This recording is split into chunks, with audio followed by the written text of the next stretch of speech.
Welcome, adventurers of Middle-earth. Have you ever wondered about the forbidden and dark forces that shape the world of Arda? Today, we're diving into one of the most intriguing and sinister mysteries of Tolkien's Legendarium, Melkor's Ring. That's right, not Sauron's, but Melkor's. What could it be? Did it even exist? And if so, what was its purpose? Could this be the origin of Sauron's obsession with the One Ring?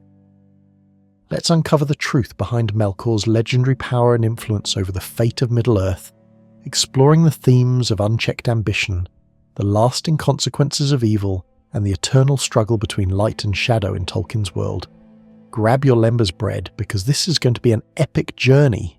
To understand Melkor's Ring, we need to understand Melkor himself. In the beginning, before Arda was even created, there was Eru Ilúvatar and the Ainur, divine spirits born of his thought. Among these beings was Melkor, the most powerful of them all. Melkor's name, which means he who arises in might, already hinted at his unmatched strength and potential. Yet this same might, unchecked and fueled by pride, became his downfall as his ambitions grew to overshadow the harmony envisioned by Eru Ilúvatar. But with great power came pride, and with pride came rebellion. Melkor was not content to simply follow Eru's grand design. Instead, he sought to impose his own will upon creation, longing for dominion and recognition beyond what was intended. His discord in the music of the Ainur introduced chaos into the perfect harmony envisioned by Eru. This act was the first seed of corruption that would grow into the horrors that plagued Arda for millennia. Melkor's arrogance put him at odds with the other Valar, the guardians of Arda. He saw himself as superior to his brethren, particularly Manwë, who was chosen by Eru as the leader of the Valar. This rivalry was more than just a clash of personalities. It was a philosophical battle. Manwë embodied harmony and stewardship, while Melkor represented unchecked ambition and the perversion of creation. During the shaping of Arda, Melkor constantly disrupted the work of the other Valar.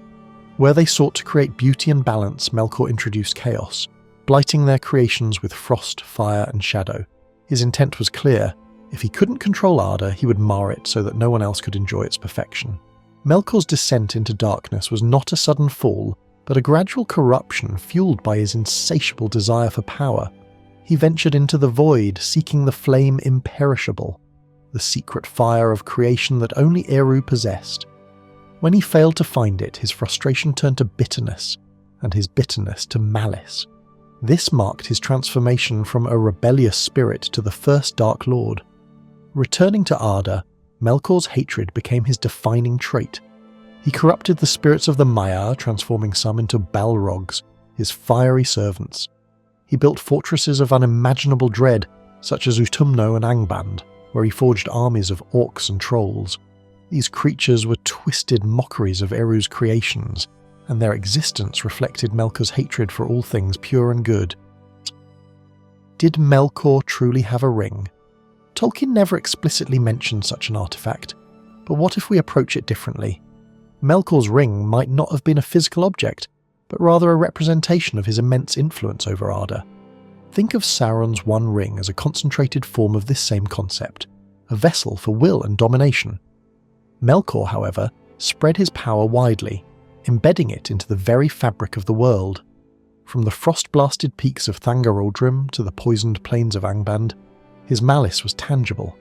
Every scar left on the land, every twisted creature birthed from his hatred can be seen as a link in this conceptual ring.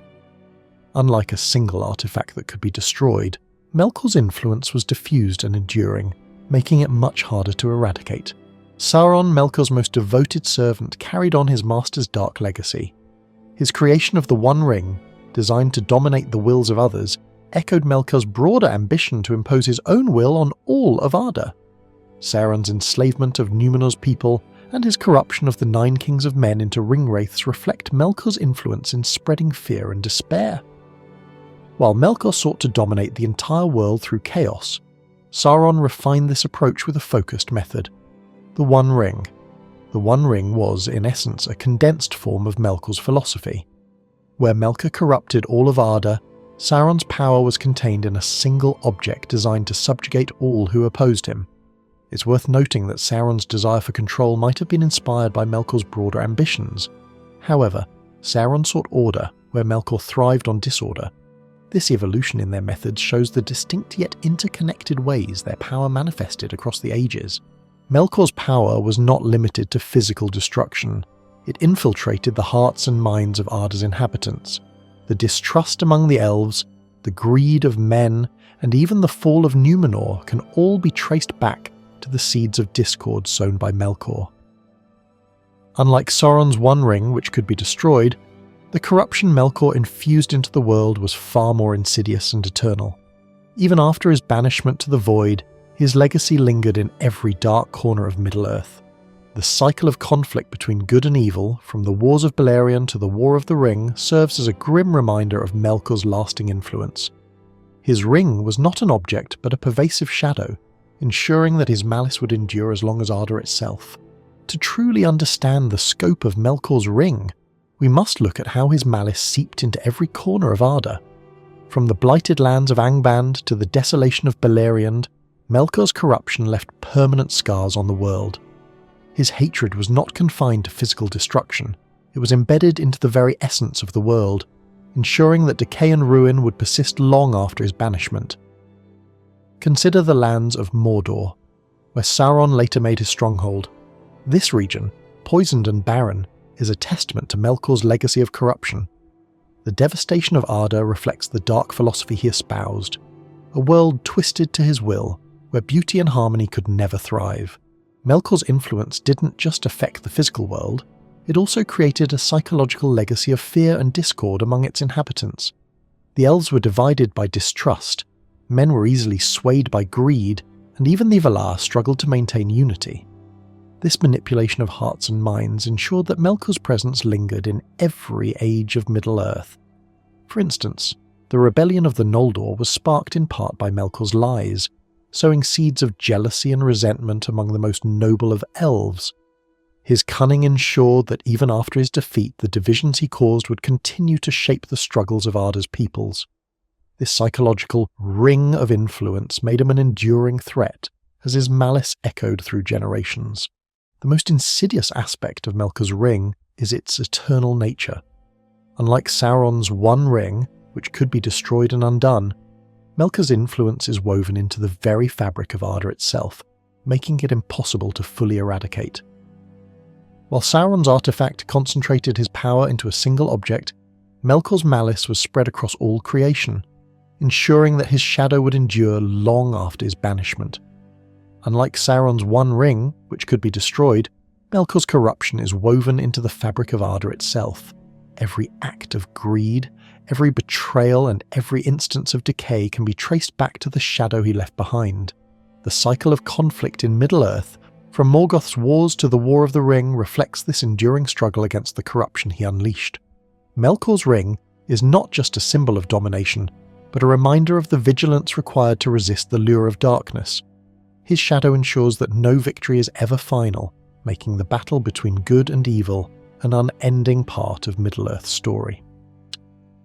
Imagine if Melkor had crafted a physical ring, one imbued with his unrelenting power. Such an artifact would not simply dominate its wielder's will like Sauron's One Ring. Instead, it would act as a wellspring of boundless chaos, corrupting all life and matter around it. Unlike Sauron's calculated control, Melkor's ring would spread ruin indiscriminately, ensuring that no corner of Arda could escape its grasp. Consider the devastation. Kingdoms plunged into madness, natural wonders reduced to ash, and even the strongest wills broken by its unyielding malice. This hypothetical ring would amplify Melkor's destructive philosophy, turning chaos into a living, breathing force. Such a ring, forged by the mightiest of the Ainur, would not merely influence the physical realm, it would threaten the cosmic order itself. If the One Ring could corrupt mortal kings, imagine a ring imbued with Melkor's essence, one capable of twisting even the Valar. The ripple effects would extend beyond Middle-earth, destabilizing the foundations of creation itself. A ring forged by Melkor might have allowed him to transcend his physical limitations, making him a pervasive, immortal force of unbridled chaos. This would have rendered resistance futile, as even the combined strength of the Valar might falter against such power. Had Melkor created such a ring, its legacy would be one of absolute ruin. Such a ring could have reshaped the history of Middle-earth entirely. Imagine if this artifact had come into the hands of Sauron or fallen into the grasp of the Númenóreans. The wars of Beleriand, the downfall of Númenor, or even the fate of the Free Peoples in the War of the Ring might have taken an even darker turn, with the very fabric of Middle-earth itself unravelling under the weight of such concentrated malice.